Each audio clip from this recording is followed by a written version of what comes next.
नमस्कार मित्रों, आप सभी का स्वागत है आपके अपने फर्स्ट रैंकर इंस्टीट्यूट पर। आज हम लोग बात करने वाले हैं क्षोभ मंडल। वायुमंडल में मैंने बताया था संगठन एवं संरचना दो भागों में आपका वायुमंडल विभाजित है। वहां पर मैंने आपके संगठन में बताया कि वो भी संगठन तीन भागों में विभाजित था। एक तो गैस, दूसरा जल वाष्प और तीसरा एरोसॉल, तीन भागों में विभाजित था। और उसके बाद संरचना की बात करते हैं तो क्षोभ मंडल, संताप मंडल, आयन मंडल, बहिर्मंडल, आप लोगों का मध्य मंडल, और इन भागों में विभाजित है आपका संरचना की दृष्टि से आपका वायुमंडल। तो सबसे पहले आज हम लोग बात करने वाले हैं क्षोभ मंडल के ट्रोपोस्फियर की। क्षोभ मंडल का यहां पर हम लोगों को बेसिक से शुरू करेंगे, जहां से जीरो से आप लोगों को एक एक चीज समझ में आए। और जिन छात्रों को पीडीएफ की प्राप्ति करनी हो वो टेलीग्राम फर्स्ट रैंकर का टेलीग्राम आप लोग ज्वाइन कर सकते हैं। वहां पर एक व्हाट्सएप नंबर भी आप लोगों को दिया गया है। उस व्हाट्सएप नंबर पे आप अपनी समस्त सूचनाओं को भी प्राप्त कर सकते हैं। आगामी आने वाले बैचेस की भी जानकारी प्राप्त कर सकते हैं वहां से कि कौन कौन से बैच फर्स्ट रैंकर इंस्टीट्यूट में चलने वाले हैं। यहां पर जब हम लोग बात करते हैं विषुवत रेखा की, तो यहां पर समझिए विषुवत रेखा हमारे ग्लोब के मध्य में है, अर्थात हमारे पृथ्वी के मध्य भाग में विषुवत रेखा स्थित है। ठीक, तो यह पृथ्वी को दो भागों में विभाजित करती है, एक तो उत्तरी और दूसरा दक्षिणी। उत्तरी पोल की तरफ की बात करेंगे तो इसे हम लोग विषुवत रेखा से उत्तर की तरफ जब हम बढ़ते हैं तो उसे हम लोग कहते हैं उत्तरी गोलार्ध, और जब दक्षिण की तरफ बढ़ते हैं उसे हम लोग कहते हैं दक्षिणी गोलार्ध। क्लियर है इतने पॉइंट। दूसरी बात, सूर्य सदैव आपका विषुवत रेखा पर पूरे वर्ष लंबवत होता है। ऐसा नहीं है कि सूर्य आज लंबवत है तो कल लंबवत तो नहीं होगा। तो यहां पर विषुवत रेखा पर अगर हम लोग बात करें तो सूर्य सदैव लंबवत होता है। सूर्य अपनी स्थिति में परिवर्तन किसके आधार पर करता है, यहां पर यह पॉइंट याद रखिएगा। सूर्य अपनी स्थिति में परिवर्तन की जब हम लोग बात करते हैं तो सूर्य अपनी स्थिति में परिवर्तन कर्क एवं मकर रेखा के मध्य करता है। कर्क रेखा जो कि उत्तरी गोलार्ध में 23.5 डिग्री अक्षांश पर स्थित है, और मकर रेखा जो कि 23.5 डिग्री दक्षिणी अक्षांश दक्षिणी गोलार्ध में स्थित है। यहां तक आप लोगों को स्पष्ट रूप से सारी चीजें समझ आ गई होंगी। और यहीं पर जब सूर्य उत्तर की तरफ जाता है तो उत्तरी गोलार्ध में क्या हो जाता है, गोले का आधा भाग उत्तरी गोलार्ध है, गोले का आधा भाग दक्षिण की तरफ वाला उसे हम लोग दक्षिणी गोलार्ध कहते हैं। उत्तर की तरफ जब हम लोग देखते हैं तो यहां पर सूर्य जब उत्तरी गोलार्ध की तरफ होता है, अर्थात तो सूर्य की लंबवत किरणें आपके कर्क रेखा पर पड़ती हैं, तो उस समय क्या होता है, उत्तरी गोलार्ध में ग्रीष्म काल का समय होता है। तो उस समय क्या होता है, उत्तरी गोलार्ध में ग्रीष्म ग्रीष्म काल होता है। और जस्ट जब उत्तरी गोलार्ध में ग्रीष्म काल होगा, उसी के जस्ट अपोजिट टाइम में दक्षिणी गोलार्ध में क्या हो जाती है, आपकी शीत ऋतु होती है। क्या होती है, शीत काल होता है या शीत ऋतु होती है। याद रखिएगा, ये पॉइंट आप लोगों के लिए बेसिक पॉइंट्स हैं, लगभग सभी को पता होगा। फिर भी आप लोगों को बेसिक से शुरू करने वाली बात कही तो निश्चित रूप से हम लोग यहीं से शुरू करेंगे। चलिए आगे बढ़ते हैं। यदि हम लोग देखें क्षोभ मंडल की बात करते हैं, यहां पर हम समझिए हमारा यहां पर हम लोग क्या करें, ये क्षोभ मंडल है आपका। क्या है, क्षोभ मंडल। अब यहां पर समझना है आखिर इसे क्षोभ मंडल ही क्यों कहा जाता है। पहला क्वेश्चन आपके माइंड में आना चाहिए कि आखिर इसे क्षोभ मंडल ही क्यों कहा जाता है। इसे और भी कुछ कहा जा सकता है, लेकिन क्षोभ मंडल ही क्यों कहा जाता है। तो यहां पर जब इस तरह का प्रश्न उठा है तो यहां पर याद रखिएगा, क्षोभ मंडल में हमेशा विक्षोभ उत्पन्न होता है। क्या होता है, क्षोभ मंडल में हमेशा हमेशा विक्षोभ की स्थिति विक्षोभ की स्थिति निर्मित होती है, निर्मित होती है। याद रखिएगा, हमेशा विक्षोभ की स्थिति उत्पन्न होती है, मतलब हलचल की स्थिति आपके क्षोभ मंडल में हमेशा उत्पन्न होती रहती है, इसलिए इसे क्षोभ मंडल को विक्षोभ मंडल भी कहते हैं। विक्षोभ मंडल भी कहते हैं। हमेशा यहां पर स्थिति विक्षोभ की उत्पन्न होती है, इसलिए इसे यहां पर क्या कहेंगे, विक्षोभ मंडल भी कहते हैं। क्यों? अब यहां पर भी कहते हैं, लेकिन क्यों कहते हैं? अभी तो क्वेश्चन का आंसर ही नहीं हुआ कि क्यों, आखिर इसे क्यों कहा जाता है। ये चीज आप लोगों को इंपॉर्टेंट है, क्योंकि आप जब पेपर देने जाएंगे इन्हीं क्यों कब कैसे में ही उलझते हैं, तो आप लोगों को स्पष्ट होना चाहिए, क्योंकि निरंतर विक्षोभ होता रहता है यहां पर। क्योंकि क्योंकि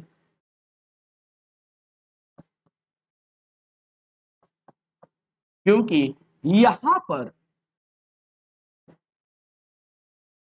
निरंतर विक्षोभ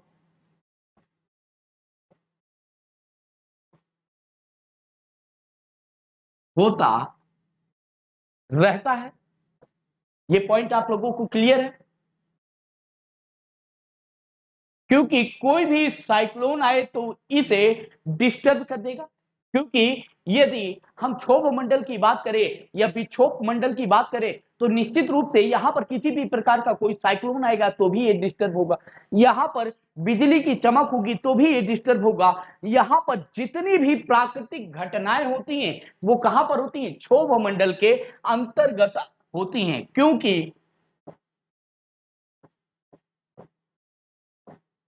क्योंकि यहां पर समस्त प्रकार की समस्त प्रकार की प्रकार की प्राकृतिक घटनाएं घटित होती हैं, घटनाएं घटित होती हैं। अब ये समझो, यहां पर समस्त प्रकार की प्राकृतिक घटनाएं घटित होती हैं। अब यहां पर ये प्राकृतिक घटनाएं क्या है, क्वेश्चन आप लोगों के दिमाग में आएगा, ये प्राकृतिक घटनाएं कैसे घटित होती हैं यहां पर। तो आप लोगों को ये पता है, यहां पर वर्षा होती है क्षोभ मंडल में ही, बादल का निर्माण होता है क्षोभ मंडल के अंतर्गत ही। यहां पर यदि हम लोग देखें चक्रवात, तूफान या बर्फबारी, चक्रवात चक्रवात तूफान, बर्फबारी, बारी, बिजली की चमक, बिजली का चमकना एवं गड़गड़ाहट,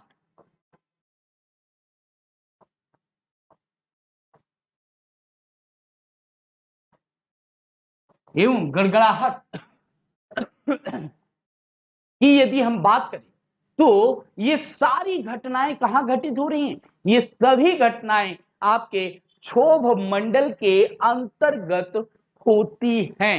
कहां पर होती हैं? ये सभी घटनाएं आपके क्षोभ मंडल के अंतर्गत ही होती हैं। अब यहां पर प्रश्न हुआ कि ये सारी घटनाएं क्षोभ मंडल में ही क्यों घटित होती हैं। अब प्रश्न आपके दिमाग में आएगा कि ये सारी घटनाएं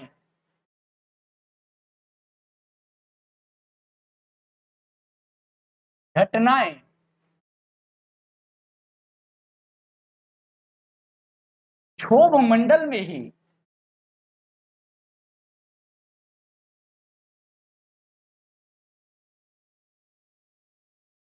क्यों घटित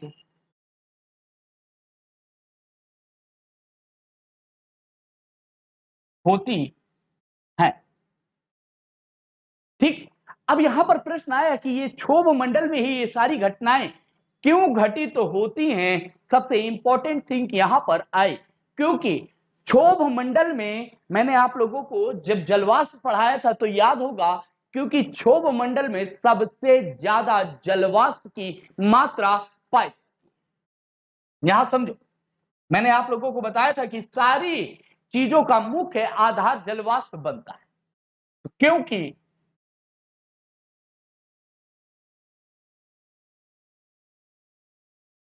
क्षोभ मंडल में ही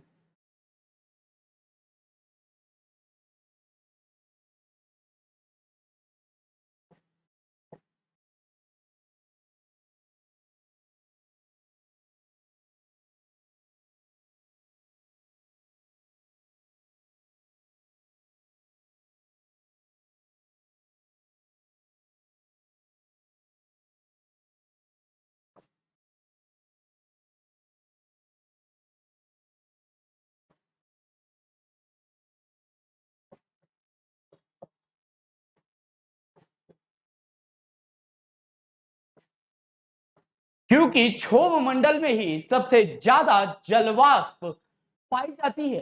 अब जलवाष्प यहां पर अगर देखें, क्षोभ मंडल में सबसे ज्यादा जलवाष्प होंगे तो यहां पर वायु का घनत्व भी सबसे ज्यादा हो।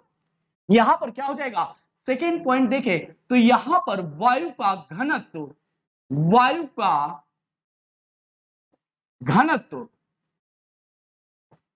घनत्व सबसे ज्यादा होगा।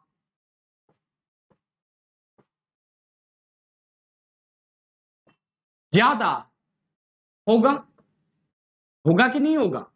नेक्स्ट पॉइंट, यहां पर वायु का घनत्व सबसे ज्यादा है तो यहां पर दिमाग लगाओ, वायु का घनत्व सबसे ज्यादा हुआ तो वायु का प्रेशर भी तो यहां पर सबसे ज्यादा होगा, वायु दाब भी यहां पर सबसे ज्यादा होगा। वायु का दाब यहां पर सबसे ज्यादा होगा।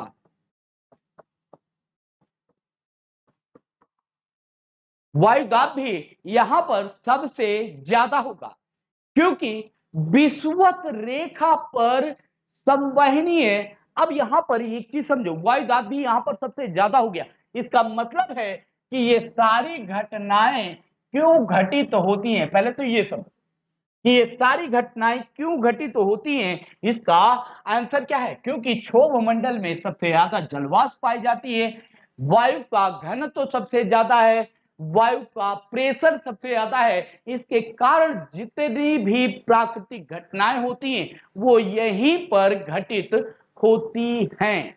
कहां पर घटित होती है, क्षोभ मंडल में ही घटित होती। क्लियर हुआ इतना पॉइंट, क्लियर सभी लोगों को। आगे बढ़ते हैं और चीजों को समझते हैं यहां पर। अब यहां पर चीजों को समझते हुए हम लोग आगे चलते हैं। अब देखो अगर मैं यहां पर ये कहूं, इस शेप में समझना, ये आपकी पृथ्वी है, ये आपकी इक्वेटर है और ये 90 डिग्री है, 90 डिग्री नॉर्थ पोल है और 90 डिग्री ये आपका साउथ पोल है बेटा। समझो, ये 90 डिग्री नॉर्थ पोल है और 90 डिग्री साउथ पोल है, इक्वेटर। अब मैंने क्या किया है कि यहां पर आपकी पृथ्वी का जो ये वाला भाग था इसको पकड़ के ऐसे खींच दिया, ऐसे पकड़ा और ऐसे खींच दिया, अर्थात पोल दोनों हो गए किनारे पर, इक्वेटर हो गई बीच पर। क्या हो गई, इक्वेटर या विषुवत रेखा। इससे क्या हो जाता है, इससे समझाने में बड़ा आसानी होती है और आपको समझने में भी बड़ी आसानी होती है। और बाकी फिगर्स आप लोग देखते होंगे तो वो आप लोगों को बोरिंग और डिस्टर्बिंग लगते हैं, ऐसे गई वैसे गई, ऐसे ऐसे वैसे, समझ में नहीं आता है ना। तो हमें समझना है, पहले तो बेसिक चीजें हमें आना तो चाहिए भाई, हमें आएगा ही नहीं तो हम करेंगे क्या। मान लो ये वाली सिचुएशन है, ये क्या है 90 डिग्री साउथ पोल है, दक्षिणी ध्रुव, ये क्या हो गया उत्तरी ध्रुव। अब देखो ये विषुवत रेखा, क्षोभ मंडल पर यदि हम ध्रुवों की ऊंचाई देखें तो ध्रुव कितने किलोमीटर पर है, 8 किलोमीटर पर स्थित है। 8 किलोमीटर पर क्षोभ मंडल ध्रुवों पर स्थित है। लेकिन विषुवत रेखा में आप लोग देखेंगे तो कई बुक में 16 मिलेगा, किसी में 18 मिलेगा, तो मैं दोनों ही लिख देता हूं, 16 से 18 किलो के मध्य आपकी विषुवत रेखा जो क्षोभ मंडल की ऊंचाई है वो विषुवत रेखा पर ज्यादा होती है। क्या होती है, क्षोभ मंडल की ऊंचाई विषुवत रेखा पर सबसे ज्यादा होती है। नोट करिएगा, इसे नोट करते हुए, क्षोभ मंडल की ऊंचाई,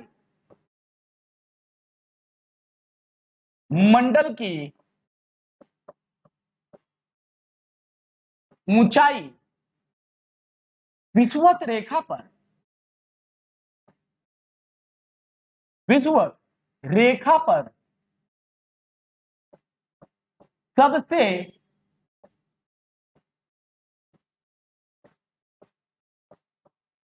ज्यादा होती है,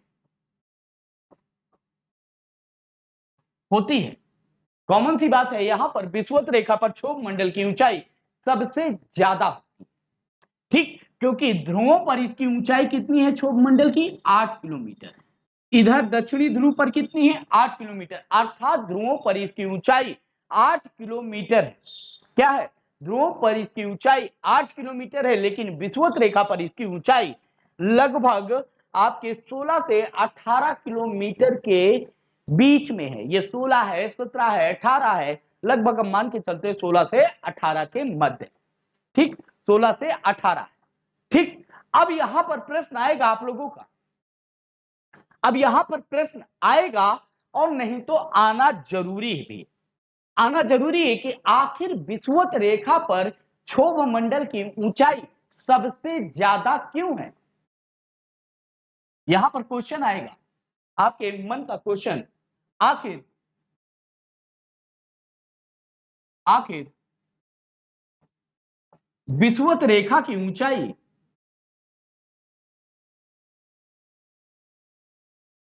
रेखा की ऊंचाई क्षोभ मंडल पर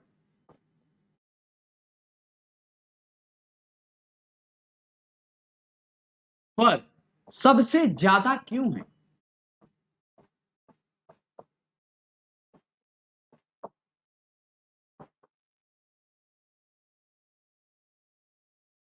क्यों है क्वेश्चन, विषुवत रेखा की ऊंचाई क्षोभ मंडल पर सबसे ज्यादा क्यों है, तो क्वेश्चन आया। अब ये क्वेश्चन जेन्युइन भी क्वेश्चन है, इस क्वेश्चन को हम डिनाई नहीं करते, किसी भी टीचर को ये क्वेश्चन डिनाई करने की हिम्मत नहीं है, मेरी तो दूर की बात है, ठीक है। मैं तो वैसे भी आप लोगों को काफी डीप में लेके चलता हूं, क्योंकि विषुवत रेखा पर संवहनीय पवनें चलती है, पहला, क्योंकि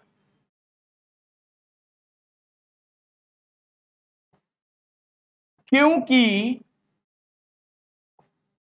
विषुवत रेखा पर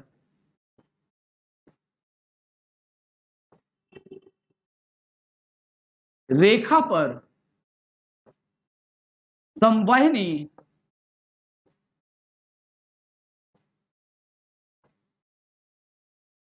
पवनें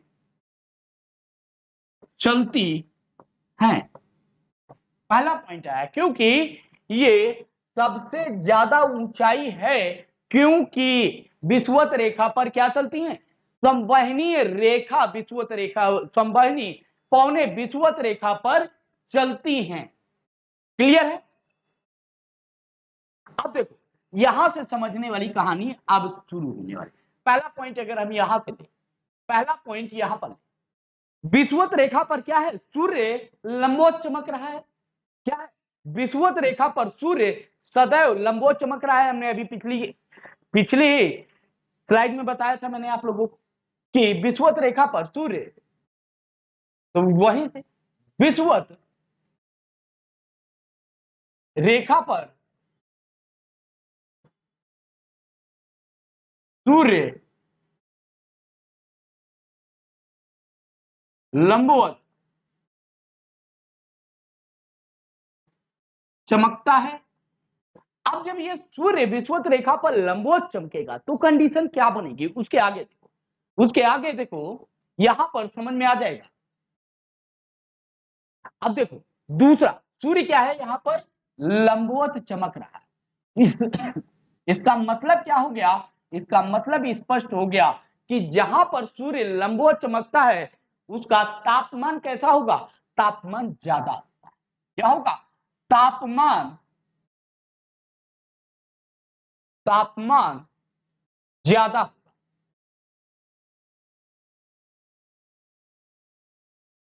अर्थात जहां पर विषुवत, जहां पर सूर्य लंबवत चमकेगा वहां का तापमान ज्यादा होगा। क्लियर। अब जब तापमान ज्यादा हो गया तो यहां पर हवाएं क्या होंगी, पवने गर्म होकर ऊपर उठेंगी। यहां पर पवने, आप लोग पूरा लिखिएगा, यहां पर पवने गर्म होकर ऊपर उठेंगी, होकर ऊपर उठेंगी। अब देखो पौने ऊपर उठेंगी तो यहां पर याद रखना है, जब ये ऊपर उठेंगी तो क्या कर रही हैं, यहां पर देखना, जब ये पौने ऊपर उठेंगी कहां पर, क्षोभ आपके विषुवत रेखा पर, गर्म हुई, गर्म होके ये ऊपर उठी। अब जब ये ऊपर उठेंगी तो ये निश्चित रूप से क्या करेंगी, विषुवत रेखा पर दबाव डालेंगी। क्या करेंगी, विषुवत रेखा पर,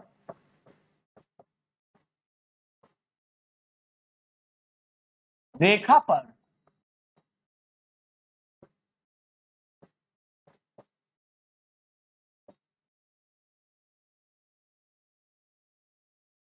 दबाव डालेंगे। यहां पर क्या हो गया, नेक्स्ट पॉइंट, विषुवत रेखा पर दबाव डालेंगे।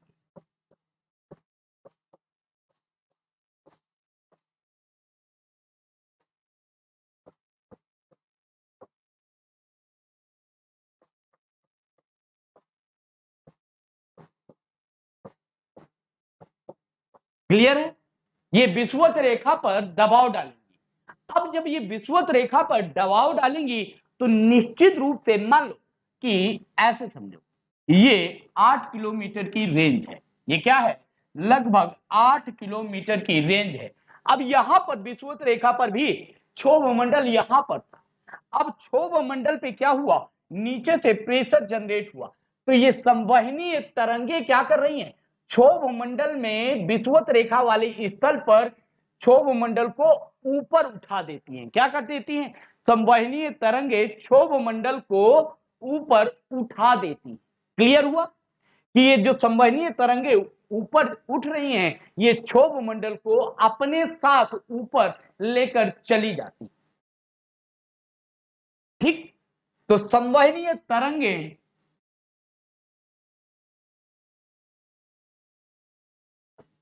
संवहनीय तरंगे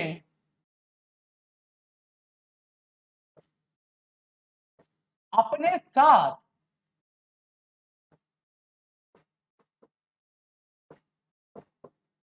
विषुवत रेखा पर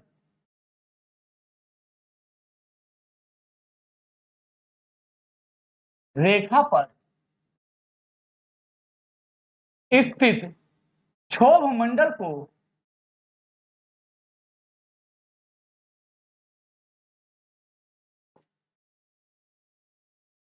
ऊपर उठा ले जाती है। ये प्रेशर का गेम है पूरा। यहां पर क्या हुआ, वायु गर्म हुई, उस दबाव ने इतनी तेजी से दबाव डालना विषुवत रेखा पर शुरू किया कि इसकी ऊंचाई में वृद्धि।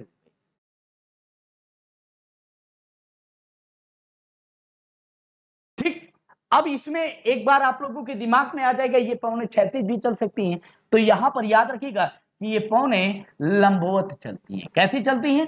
संवहनीय पौने सदैव लंबवत चलती हैं। यहां पर याद रखिए, संवहनीय पौने विषुवत रेखा पर लंबवत चलती हैं। लंबवत चलने के कारण विषुवत रेखा की ऊंचाई में क्या हो जाती है? वृद्धि हो जाती है। ये पॉइंट याद रखिएगा। अब यहां पर आपने सोचा कि अच्छा ये यहीं पर होगा कि कहीं और भी हो सकता है सर, तो कॉमन सी बात है बेटा। यहां पर ये समझो कि जब इस तरह की सिचुएशन निर्मित होगी, यदि आपका मानते हैं ये आपका क्या हो जाएगा, ये 90 डिग्री नॉर्थ पोल हो जाएगा, ये 23.5 डिग्री नॉर्थ है। ये क्या है? ये विषुवत रेखा या इक्वेटर है, विषुवत रेखा जो कि 0 डिग्री अक्षांश रेखा है, जो कि 0 डिग्री अक्षांश रेखा है। आपकी ये वाली रेखा कौन सी हो जाएगी? फटाफट समझते रहो। यहां पर 23.5 डिग्री साउथ, ठीक 23.5 degree south in the sense ये आपकी मकर रेखा होगी। क्या होगी? मकर रेखा होगी। और ये आपकी कर्क रेखा होगी, कर्क रेखा। और ये आपका 90 डिग्री साउथ पोल होगा। ये आपका 90 डिग्री साउथ पोल होगा। अब देखो समझो, यदि सूर्य कर्क रेखा पर लंबवत चमकता है तो कर्क रेखा पर क्षोभ मंडल की ऊंचाई में वृद्धि हो जाएगी। मान लीजिए यहां पर देखो, मान लो कि सूर्य कर्क रेखा पर लंबवत चमकता है तो अब समझो, ये कर्क रेखा पर लंबवत चमक रहा है सूर्य, तो यहां पर क्या हो जाएगा? यहां पर क्षोभ मंडल की ऊंचाई में वृद्धि हो जाएगी। किसमें? कर्क रेखा पर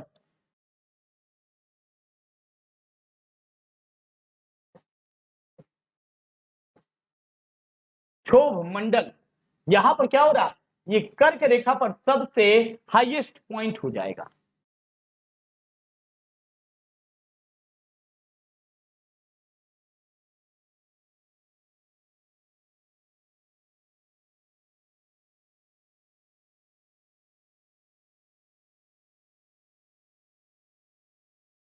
ज्यादा ऊंचाई हो जाएगी।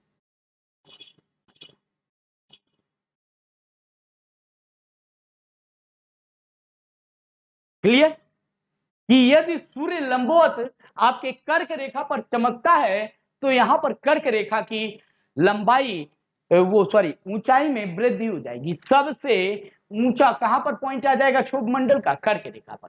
यदि ऐसे ही यहां पर सूर्य लंबवत चमकता है, अर्थात मकर रेखा पर सूर्य लंबवत चमकता है तो की कंडीशन में क्या हो जाएगा? तो यहां पर मकर रेखा की ऊंचाई सबसे ज्यादा क्या हो जाएगी? मकर रेखा पर सबसे ज्यादा क्षोभ मंडल की ऊंचाई होगी अन्य की अपेक्षा। याद रखिए, क्योंकि यहां पर भी क्या हो जाएगा? सूर्य जब लंबवत चलेगा तो यहां पर क्या चलेंगी? संवहनीय पवनें चलेंगी।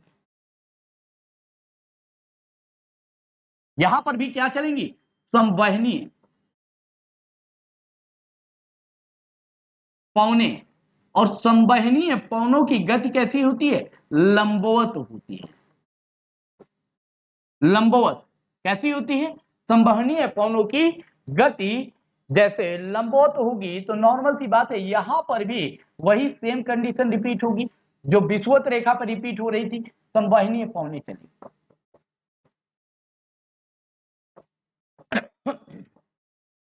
पौने, तो ये कंफ्यूजन आप लोगों के जब मन में आया होगा कि संवहनीय पौने केवल विषुवत रेखा पर चलती हैं, तो संवहनीय पौने सूर्य की स्थिति के अनुसार चलती हैं। यदि सूर्य लंबवत विषुवत रेखा पर है तो संवहनीय तरंगे वहां पर चलेंगी।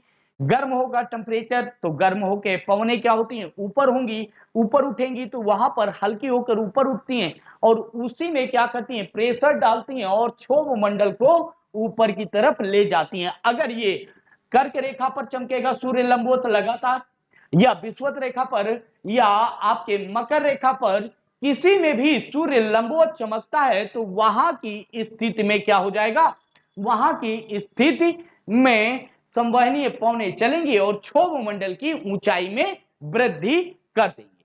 क्लियर है? क्या हो जाएगा, यहां पर क्षोभ मंडल की ऊंचाई में वृद्धि कर देंगी। क्लियर इतनी चीज?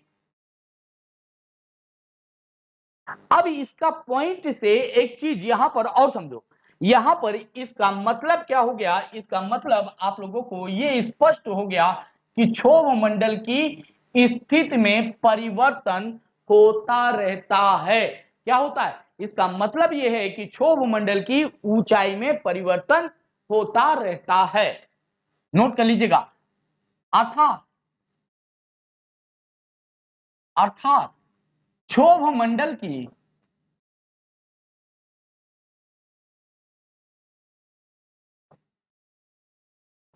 ऊंचाई में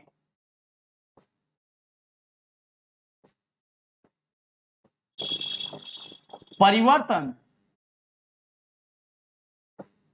होता रहता है। क्या है? क्षोभ मंडल की ऊंचाई में परिवर्तन होता रहता है, कांस्टेंट नहीं है, एक जगह स्थिर वाली सिचुएशन क्षोभ मंडल के साथ नहीं है।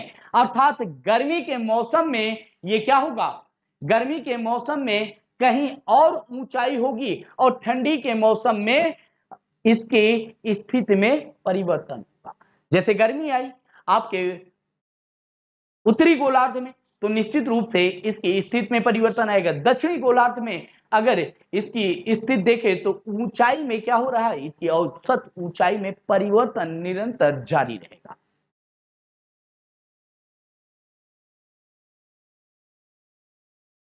ठीक, इतनी चीजें क्लियर? अब इसके आगे चलते हैं और चीजों को समझने का प्रयास करते हैं हम लोग यहां पर। अब यहां पर चीजों को समझने का प्रयास करते हैं। देखो, एक चीज तो ये स्पष्ट हो गई कि क्षोभ मंडल की ऊंचाई में निरंतर परिवर्तन होता रहता है, लेकिन परिवर्तन क्यों होता है? यहां पर प्रश्न आया कि क्षोभ मंडल की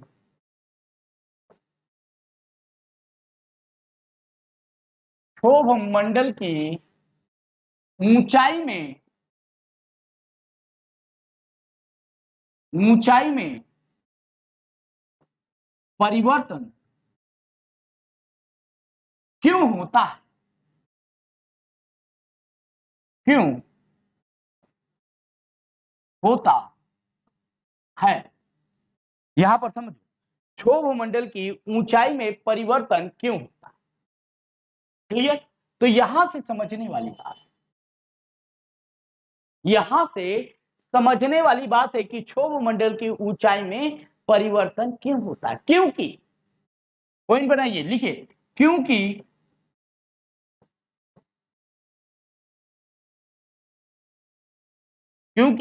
क्षोभ मंडल, क्योंकि सूर्य की स्थिति, सूर्य की स्थिति के आधार पर ही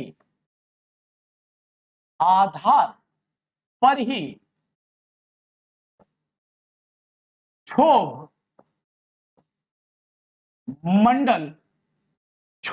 मंडल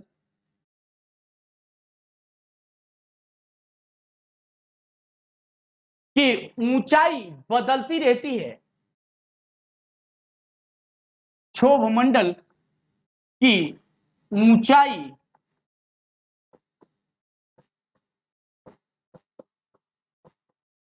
परिवर्तन होता है। अब ये क्लियर हो गया होगा कि क्षोभ मंडल की जो ऊंचाई में परिवर्तन होता है वो किसके आधार पर होता है, किसके आधार पर होता है? तो वो सूर्य की स्थिति के आधार पर है। अर्थात सूर्य इस समय उत्तरी गोलार्ध में लंबवत है, या दक्षिणी गोलार्ध में, या कर्क रेखा में है, या मकर रेखा में, उसके आधार पर उसकी स्थिति में परिवर्तन होता रहता है। क्लियर हुआ कि कर्क रेखा में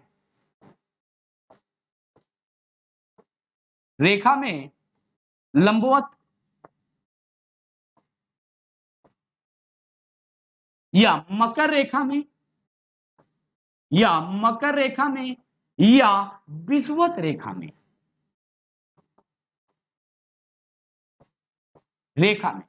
जहां पर भी सूर्य लंबवत होगा वहीं पर क्षोभ मंडल की ऊंचाई में वृद्धि।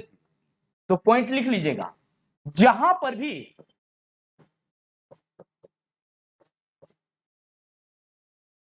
सूर्य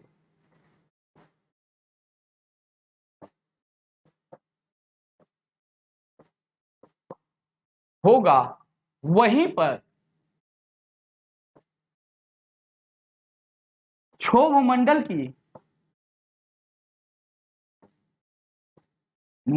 की सबसे ज्यादा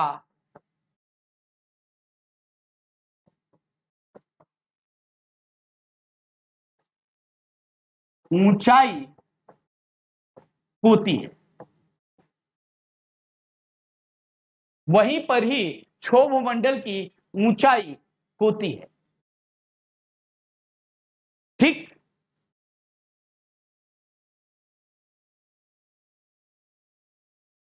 अगर यहां पर एक प्रश्न दिमाग में आया मेरे, अब आप लोग बताओ,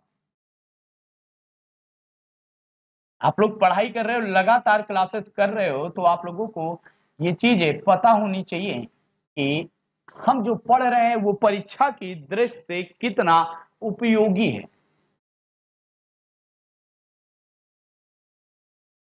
भारत से कर्क रेखा निकलती है, पता है कि नहीं पता है?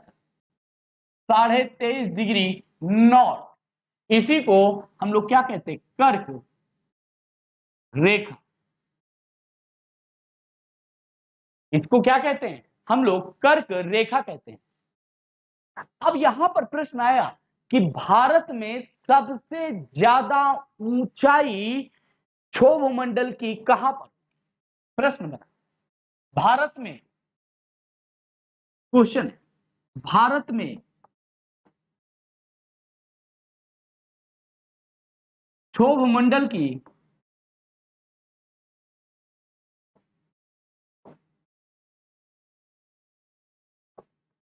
सबसे ज्यादा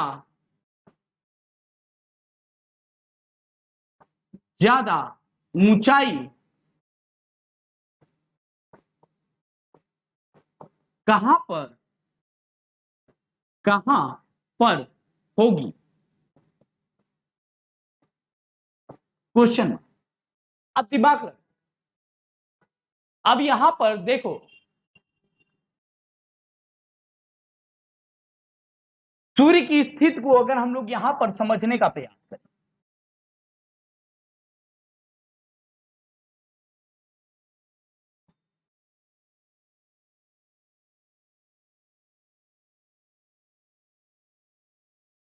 ये इक्वेटर हो गई हमारी,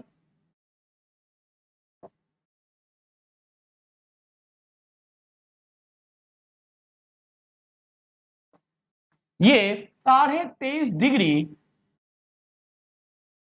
नॉर्थ में स्थित है, ये 23.5 डिग्री साउथ में स्थित है। इसको आप लोग क्या कहते हैं? मकर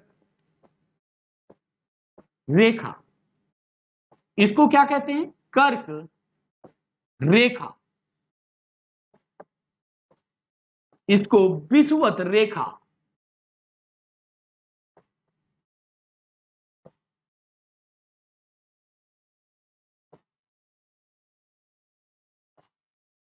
इसको क्या कहते हैं? विषुवत रेखा। और यहां पर यदि आप लोग थोड़ा दिमाग लगाएं तो सूर्य की स्थिति में जो परिवर्तन होता है, ये आपका सूर्य है,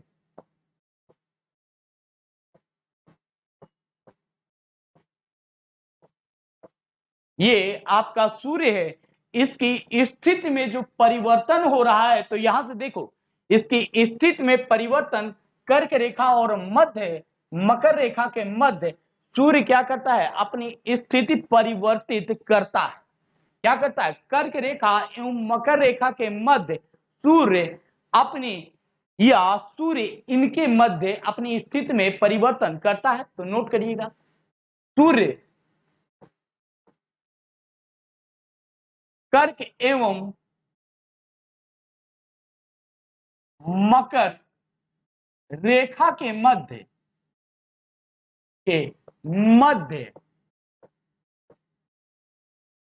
अपनी स्थिति में परिवर्तन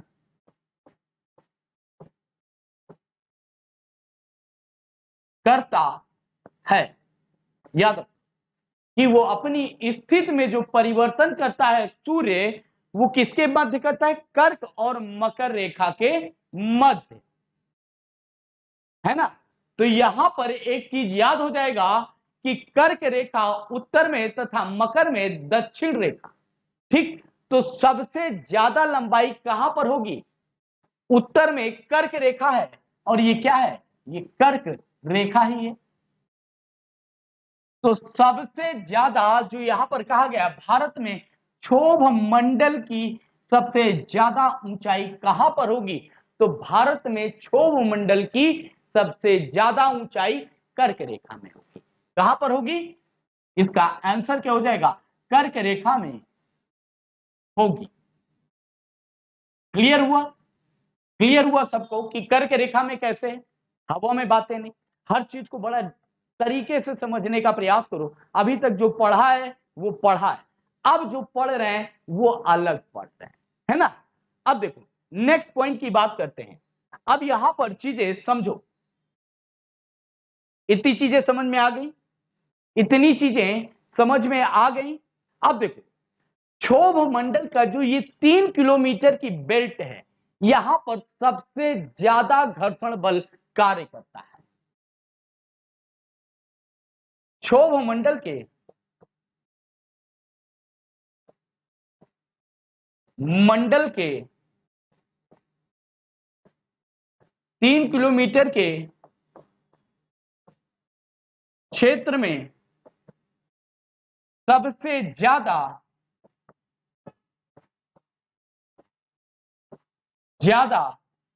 घर्षण बल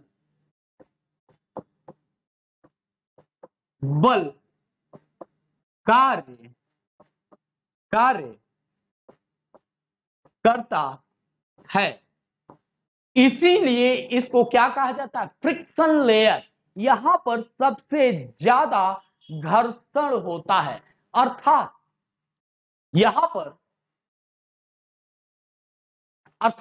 पर एक चीज समझने वाली बात है, यहां पर ज्यादा घर्षण, इसका मतलब है कि धरातल से 3 किलोमीटर की ऊंचाई पर वायु का घनत्व, डस्ट पार्टिकल्स और जल वाष्प का घनत्व और वायु प्रेशर ज्यादा है। इसका मतलब क्या हो गया, इसका मतलब हो गया कि यहां पर वायु का घनत्व वायु का दाब, जलवाष्प वाष्प की मात्रा, धूलकण, यहां पर क्या है, इनकी मात्रा ज्यादा है,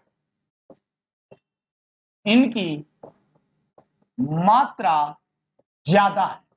अब इनकी मात्रा ज्यादा होने का मतलब क्या हुआ, इनकी मात्रा ज्यादा अर्थात घर्षण बल ज्यादा। जैसे आप लोग आरसीसी की रोड ले लीजिए, तारकोल की रोड ले लीजिए, दोनों में चलाएंगे तो यहां पर क्या हो जाएगा, आरसीसी की रोड कौन सी हो जाएगी, फ्रिक्शन वाली रोड। ये जो फ्रिक्शन लेयर है वो आरसीसी की रोड होगी, अर्थात उसमें क्या होगा, गाड़ी के इंजन को, गाड़ी के टायर को ज्यादा वर्क करना पड़ेगा।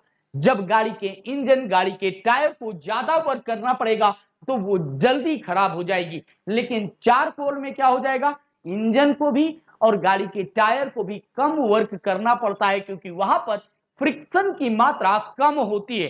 अब जब फ्रिक्शन की मात्रा कम होगी तो यहां पर क्या हो जाएगी, यहां पर देखा जाए तो इस स्थिति में प्लेन वगैरह आप अगर यहां पर उड़ाते हैं तो यहां पर उड़ाना संभव नहीं हो जाएगा।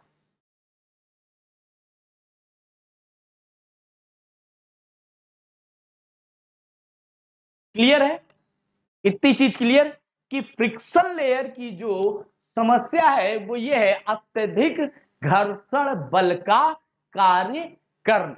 इतनी चीजें आज हम लोगों ने यहां पर देखी, यहां पर चीजें समझी।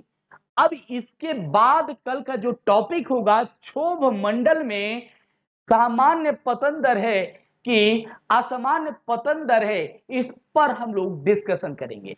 तो कल की क्लास में मिलता हूं आप लोगों से, तब तक के लिए थैंक यू। और जिन छात्रों को किसी भी प्रकार की कोई भी इंक्वायरी करनी हो वो टेलीग्राम नंबर ज्वाइन कर ले, वहां पर सारे पीडीएफ आप लोगों को भेजे जा रहे हैं, वहां पर सारी सूचनाएं प्रदान की जा रही हैं आप लोगों को।